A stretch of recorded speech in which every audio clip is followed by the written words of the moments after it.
Okay, so today I want to talk a little bit about um, podcast remote recording and podcasting platforms.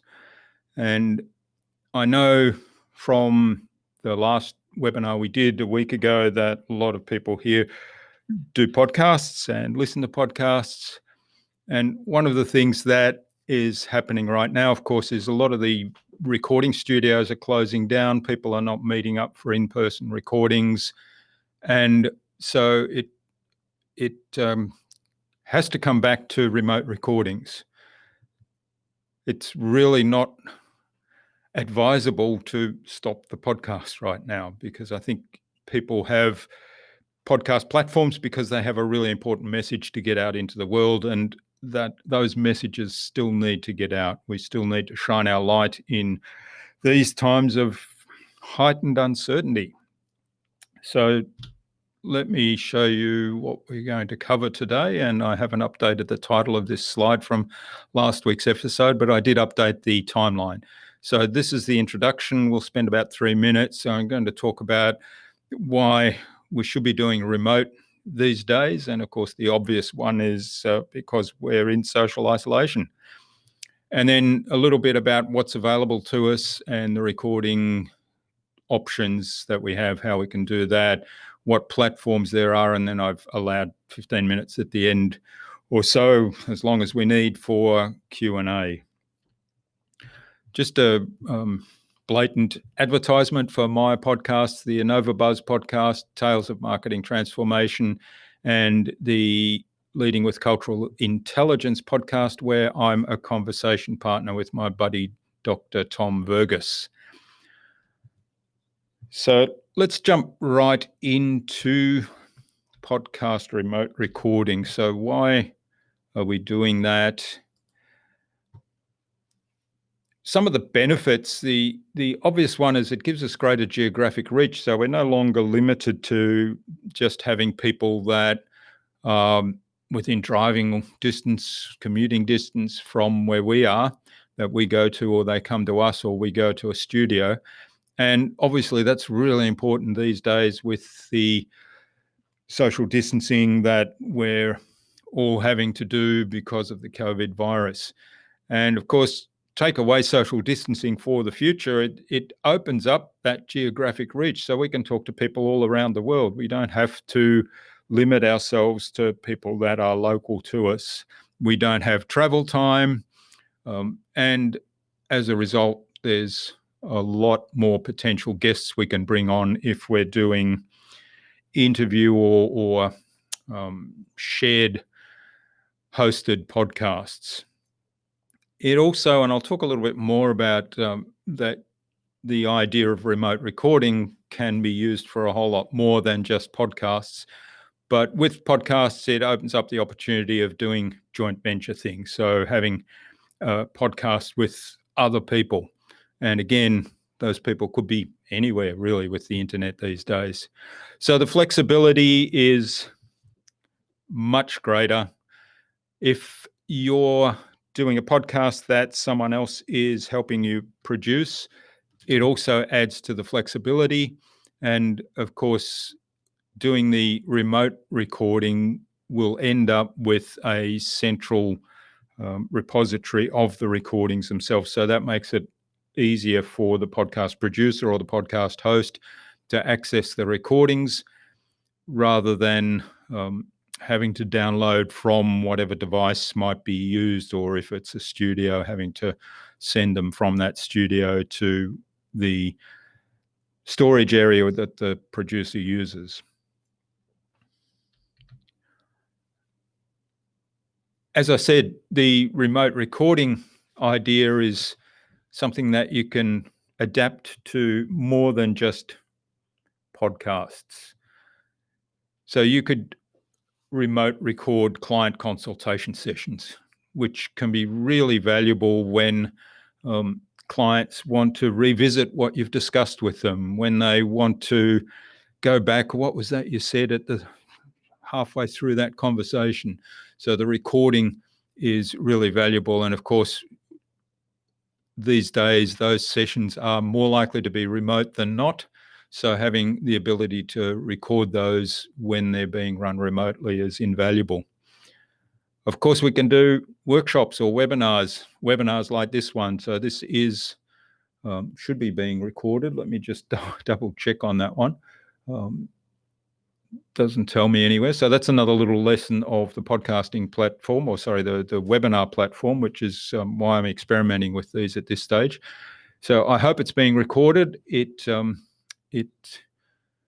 will be available then later on, and it's an asset. And of course, workshops, you can do workshops through this means. You can do one-to-one, one-to-many. And as I mentioned earlier, the idea of a JV, so it might be an online training program with a guest, that might be a shared podcast. And of course, virtual meetings that we're doing a lot more of these days can be recorded remotely and made available to those people that couldn't attend the meeting itself. And for virtual conferences and summits, it's really valuable because particularly if you've got lots of different sessions, so some people may not go to all the sessions, but in hindsight, they may want to listen to other sessions, or if you're running sessions in parallel. So a lot of the big conferences run parallel sessions, and if you can't, or if there's two that interest you and you choose one, then you miss the other one. Whereas with virtual conferences, when they're recorded, you certainly have the option to make the recordings available to all the participants. Now, this article appeared in the Vulture about a week ago, I think, and it talked about coronavirus changing podcasting. It mentioned that the bottom line is the interviews have been cancelled all over the place as people move to avoid the in-person contact. Studios are shutting down. Guests can't come in to record. Producers who are relying on high-quality recordings are postponing or cancelling interviews. And really, what they conclude is that it's important to educate guests in using remote recording tools, and that's what we're talking about today. Now, the InnovaBuzz podcast is, for those that don't know, is a podcast where I talk with guests. So I have usually one guest every week, although I have had more than one guest on, and those guests are located all over the place. Now, with the exception of perhaps 5 or 6 episodes out of nearly 300 now, they have been remote recorded. So I've tried all different ways to do remote recordings. And the reason I did remote recordings was really to expand my audience and to reach out to people that I was connected with internationally. And the ability to do the remote recording, of course, meant that I could have people on from any part of the world as long as they had an internet connection. Now, there are some challenges when you do remote recording. If you do an in-person recording, for example, the CQ for Global Leaders, or the Cultural Leadership podcast that I'm on with Tom Burgess, we do in person, have been doing in person. Now, the next sessions are likely to be remote. What we do there is I bring my portable recording setup. So I have full control over the equipment, over the recording conditions, the technology, and I have some control over the environment because I'm in the environment. And for example, we put down some carpet to avoid some echo. We close doors. We ensure that the environment is suitable so that we can do a recording without interruptions or without noise, extraneous noise. So that you have more or less complete control over that situation when you do it in person. Now, if you imagine a remote recording, of course, I can control my environment. I'm in my studio like I am now with my microphones, with my equipment. However, I don't know exactly what my conversation partner has, and that's one of the biggest challenges. So I'll talk about the challenges of doing remote podcasting a little bit more and how you might address some of those. So let's talk about some of those differences in person. As I said, in person, you've got people together in one room. These people have got some quite fancy microphone setups. I love those Rode pod mics, and they've got a complex mixing pool. So they set up so that they can each have their own microphone, their own channel, their own recording channel. The environment, if you look at the environment, it's probably going to be a fairly quiet environment. They're all seated comfortably. They all have eye contact, which means that there's visual cues there as to when one person stops talking and the other person might be able to then jump into the conversation. They have earphones so that there's not going to be feedback or echo. And all of these things are under the control of the person who's hosting the podcast. Now, of course, when we go remote, we are now on a computer. So the person hosting this podcast is in control of his environment, but not of the environment of the other two people who are on the session here. So how do we deal with that? Well, so I'll just cover some of those challenges again. The personal connection. So the example I showed there, which is one I'll talk about in more detail later on, did have a visual component, but a lot of the software doesn't have visual components. So it's like being on a phone call with perhaps a number of people, and if it's somebody you don't know well, then a phone call missing that visual component can throw up some challenges. Internet connectivity is a big one. And of course you don't have control of what the internet quality and connectivity quality of your remote located partners is. Recording technology is the other big challenge, and I will talk about that in quite a bit of detail today. Sound quality, the environment in which the people are in, is a challenge. And then host control of the recording setup. As I say, if the host is bringing all their equipment into an environment they can control, they have more or less full control over the setup and the recording conditions. With remote recording, that isn't necessarily the case. Then there are some other considerations, and if you think about setting the meeting, first of all, there's scheduling issues that might come up. I've talked about using video for visual cues. So if you're doing remote recording, video is really valuable. And I would recommend definitely, if you can, use video for visual cues.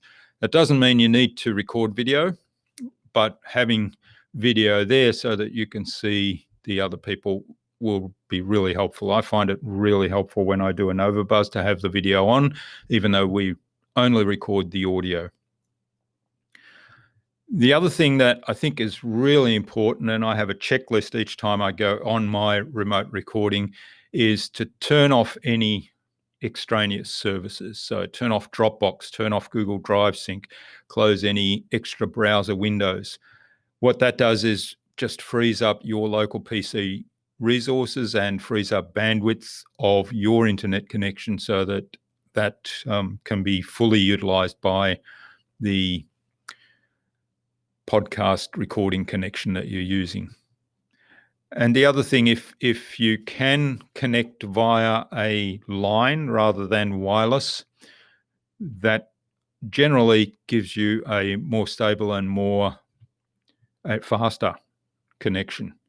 And turn off any other connections if you have them there that are not necessarily being used right now, but they're kind of transferring data back and forth. That again frees up bandwidth locally for your local connection and will give the maximum speed that is available to you to connect to the internet at your side. Of course, providing your recording partners, so your guests, if you're doing that with guests, some guidelines on these things is also really helpful. So setting them up so that they can maximize their connectivity and the security of their connection so that they don't drop out. All right, let's talk about the recording aspect of it, because that's the big one. And in terms of remote recording, the best quality is going to be everyone recording at their own end locally. So if I'm talking to another guest, let's say yesterday I spoke to a chap from Lausanne in Switzerland. So I would record on my PC my voice. He would record his voice on his PC. He would then need to send me that recording so that if I'm producing it, I can connect those two, put them into my recording, my editing software, and work with that. Now that's going to give us the best quality, because that's like an in-person recording, except that we're actually recording our conversation in two parts. That's not always practical, and again, it does take away some control from the host. They don't know what kind of setup, software setup is being used by the guest. They don't know whether the guest will actually be able to record or whether they'll follow up and send the recording. So you're leaving yourself quite exposed. The easiest guest experience, of course, is if the host records everything. But that throws up a whole lot of challenges, because if you use a lot of the traditional software that we have for online meetings and record through that, then the compression that happens in order to send the signals through the internet will really downgrade the quality quite dramatically. But there are some ways around that. So let me talk about some of the specific recording software that you can use for these purposes. So I'm going to start from the bottom. Skype. I'm not a fan of Skype. I will say that right up front. It has poor audio quality. It has inconsistent audio quality.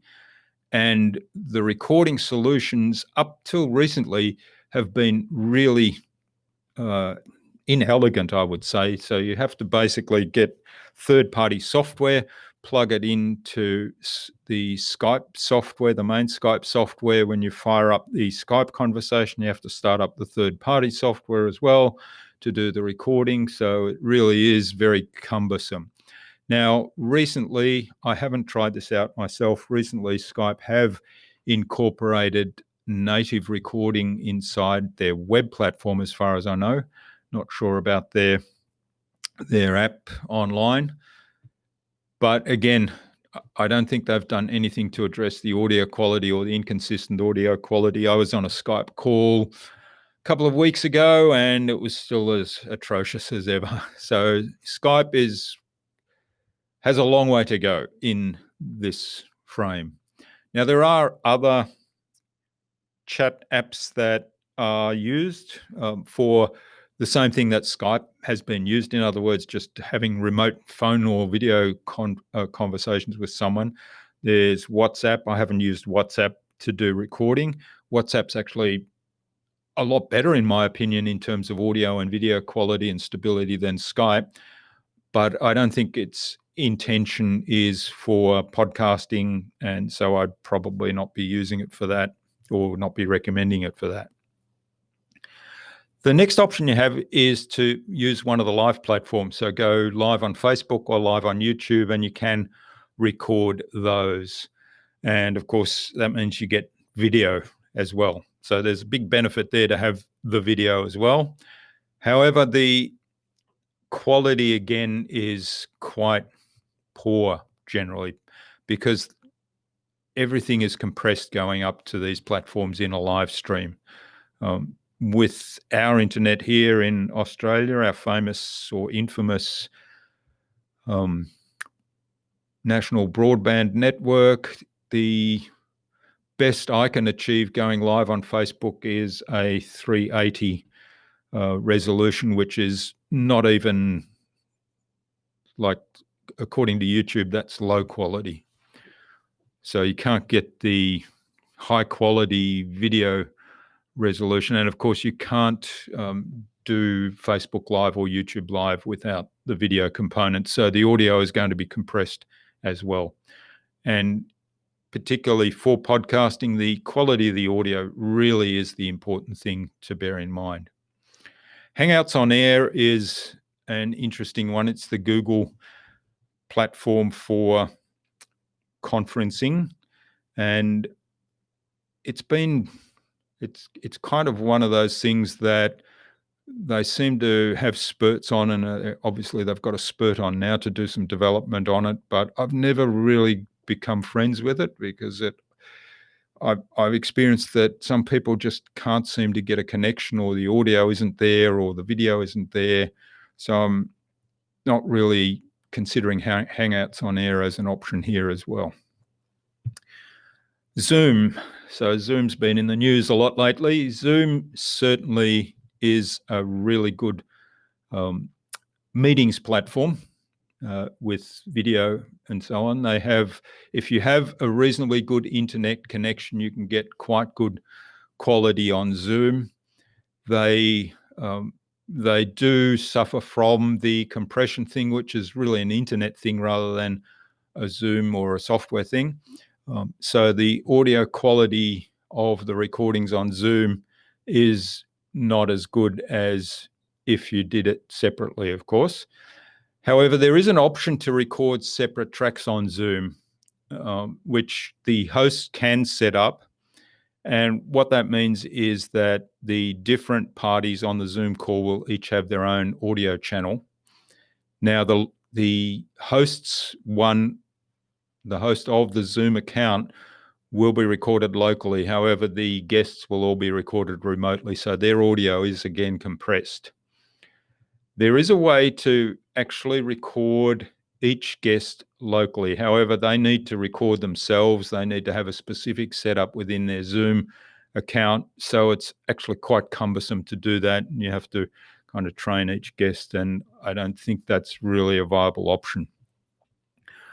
So whilst Zoom is workable, and I've used Zoom for many years, really, for the InnovaBuzz podcast, I don't think it's the best for this particular application. So then we come to two products that are at the top of my bullet list, Squadcast and ZenCaster. Both of those are in the browser, fully controlled by the host, and there's a link that the guests use to join that particular recording session, and each party is recorded locally by the software, but uploaded to the host's account in that service. As a result, the host has access to the recordings, and it's pretty easy for the guests to just jump on, have the conversation. They don't need to do anything with regard to the recording or the software. ZenCaster has been around for a lot longer than Squadcast. Squadcast is relatively new. ZenCaster also has a free option available. I think there's some limitations on it. I can't remember exactly. It might be a time limitation or a number of guests. There's a couple of things why I like Squadcast better than ZenCaster, and I'll say that I use Squadcast now regularly on InnovaBuzz. One is that Squadcast offers a video platform. So you can't record video yet on Squadcast, but you can bring the video up, and so that you can see your guests, they can see you. So you do have that visual cue, and you can have visual prompts and a conversation that basically includes all the visual cues. ZenCaster doesn't have video. The other thing I'd find a little frustrating about ZenCaster is that the guest, once you finish the call, you have to ask the guests, please leave that browser window open, because it will take a few more minutes for the recording to upload from your local system to the ZenCaster platform. And I have a couple of times when I used ZenCaster had the guest shut down their browser window before that, even though I told them, and the recording is truncated. So basically you lose the recording.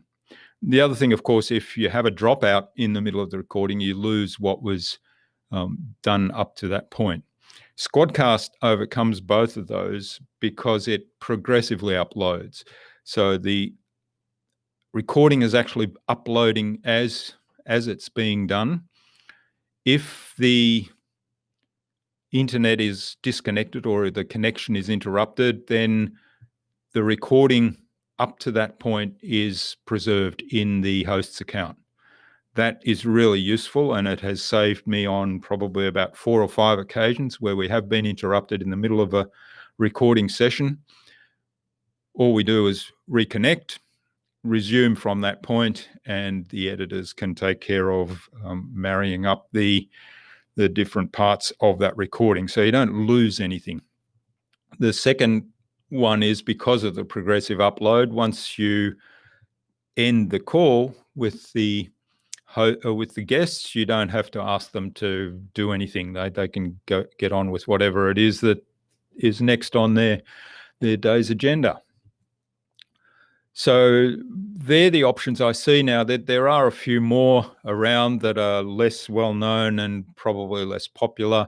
I think if you're first getting started, ZenCaster is certainly a good one to look at because you don't have to pay any money to try this out. If you're serious about ongoing podcast or remote recording, then I'd be definitely recommending Squadcast. Now, of course, if you do have a Zoom account and you're paying money for Zoom, then by all means, look into that as the option. So that's the software part. I do want to talk about the sound environment and remote podcast recording. As I mentioned earlier, if you're in the same room or same location as the host, you have quite a bit of control over this part of the recording. And remotely, of course, you have much less control. So it's worth sending some guidelines to your guests when you do remote recordings. And these are some of the things that I would suggest. First of all, minimize any echo. And there's a couple of ways to do that. First of all, use a headset so that you don't get feedback from the other person's voices or the other people's voices on the speakers coming through your microphone.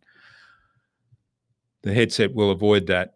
Secondly, damping. So if you're in a room that's not a huge room, so a smallish room, let's say a normal home bedroom is fine, with carpeted floors and curtains and furnishings, then you've probably got enough damping so that you don't get echoes. Now, if you're in a largish room with not much furniture with a hard floor, like a tiled floor or a concrete floor or a wooden floor even, you will get lots of echo.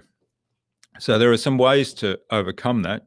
If you can't move room, they are to put up some stands or even just a cardboard box around your microphones, and a doona is really good. I've heard stories about people going under the doona in their bed to record podcasts to get really good sound. I have personally had one of my guests go into a walk-in wardrobe where he was surrounded by all his clothes hanging on the clothes racks. And of course, that really took away any damping at all. That was a very quiet area.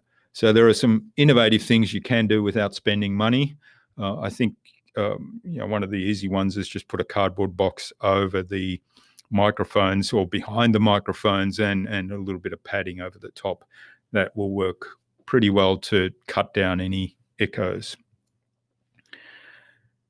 Now, of course, the tech is the other bit that in a remote situation we don't necessarily have under control. There's really three things here, and I've talked about the echo-free location and how we might be able to do that. Of course, minimizing noise from outside. So I was doing a podcast last week where we had somebody working outside the house and making quite a bit of noise, and I had to ask them to take a break for an hour while I did the podcast. Otherwise, it would have detracted from the quality of that audio. So that's the other part of having no control of that location. And I have one recorded episode that I have asked the guests to redo because they had workers in their office doing some renovation work, which was actually quite noisy. Sounded like a jackhammer or something. Now, an external microphone is really valuable. So using just the built-in microphones of a laptop or so on is not ideal. And I have a couple that I recommend. Now, the one I really like and the one I use is the Audio-Technica ATR 2100. And that's both a USB and it can also be plugged into the what's known as the XLR connection, which goes into mixers. But that's for advanced setup. But the important thing is it's got the USB port, so it can go straight into the computer. They're only about $120 now. I think they're coming out with a new model, Audio-Technica, so I know that's a little bit hard to come by. The other one I really like is the Samsung Q2U, which is a little bit more expensive, but it's a very similar type of microphone and very good quality as well. And there's also a Rode NT microphone. It's called the USB Mini Studio, and it's around about $150. Rode is one of the top microphone or audio manufacturers. Certainly their microphones are top quality. So they're the three that I would recommend if you want to do remote recordings and you don't have microphones. A headset, as I said earlier, that'll remove echo. Now, headset, you can use the headphones that come with your phone. They're fine to start. I have seen quite a number of my guests using, I think they're the Apple Air. They're kind of remote headphones. I'm guessing they're Bluetooth. Now, I don't personally have experience with those, except to say that those people that are wearing those things, the audio quality, and of course the quality is coming from the microphone, but the echo and my audio quality to them as far as their feedback is apparently really good. So something like that, if you have those for your phone anyway, then certainly use those. Now, you might have seen me earlier with my fancy 30-year-old Sennheiser HD 414s, which is a headset I bought for my stereo system years and years ago. And I've reactivated those because they're actually really good and they're very comfortable. So the other thing about headphones, if you do get some dedicated headphones, big headphones, look at the comfort factor as well, because if you're on a call for an hour, it can get quite hot under the headset. All right, so that's really all about the technology. Now, I did say I was going to go on to talking about hosting platforms for those people that have their own podcast. So in terms of the hosting platforms, I've listed about 10 here. There are a lot more. These are the most popular ones. Probably the 5 on the left and some of the ones on the right are the most popular ones that are widely used. And then the ones on the right are the ones that I have personal experience with.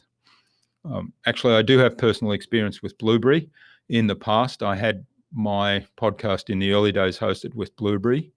Buzzsprout is certainly one of the biggest ones. Libsyn is a big one. Spreaker and Podbean also. They're the kind of powerhouses of the hosting, that they were there in the early days. Some of them, I think, and this is certainly my experience with Blueberry, but it may be different now since I left them. Some of them are not really moving with the times, I think.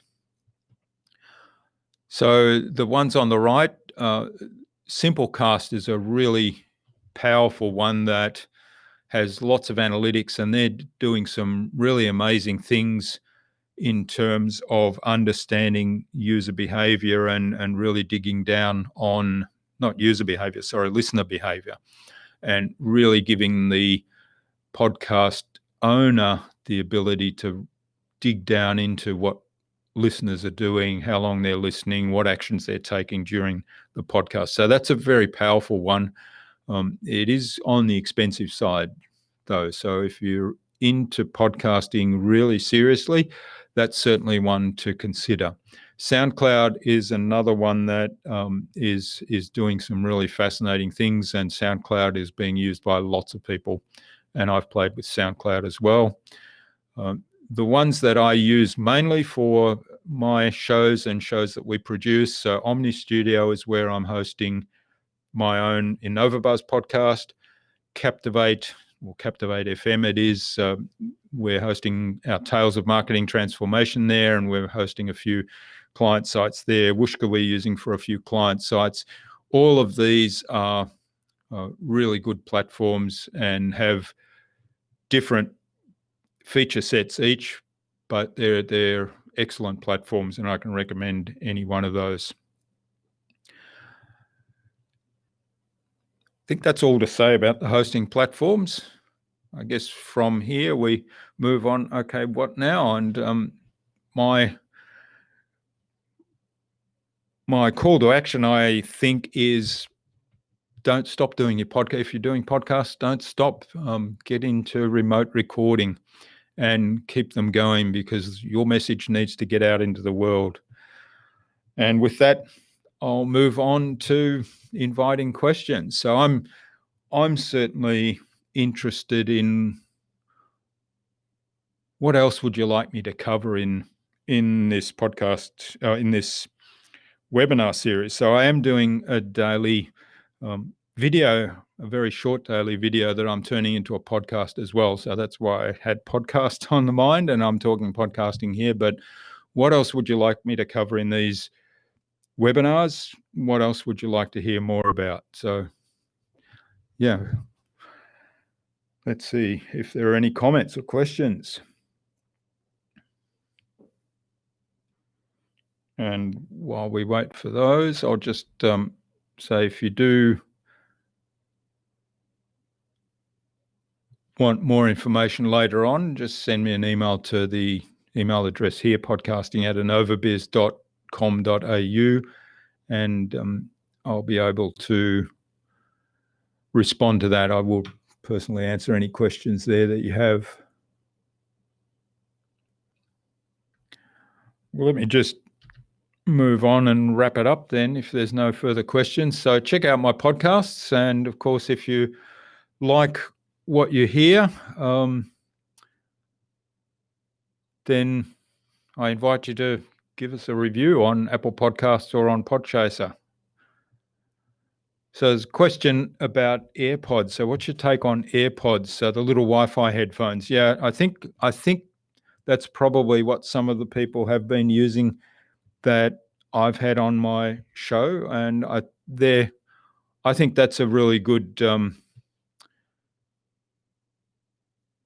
good headphone to use if you have them already. I'm not sure I'd be buying those simply for headphones for podcasting, but if you've already got them, let's say you're using them as a remote for your listening of podcasts on your iPhone, then certainly use them for headphones. I think they'll work pretty well. What a lot of my guests have done is that they're simply using their wired external headphones from the phone. The key thing is to get the sound away from the speakers so that it doesn't feed back into your microphone, and you can still hear.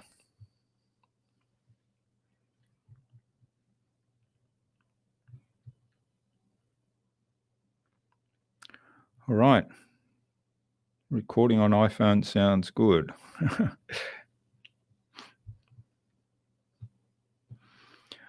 Okay, well, if there's no further questions, as I say,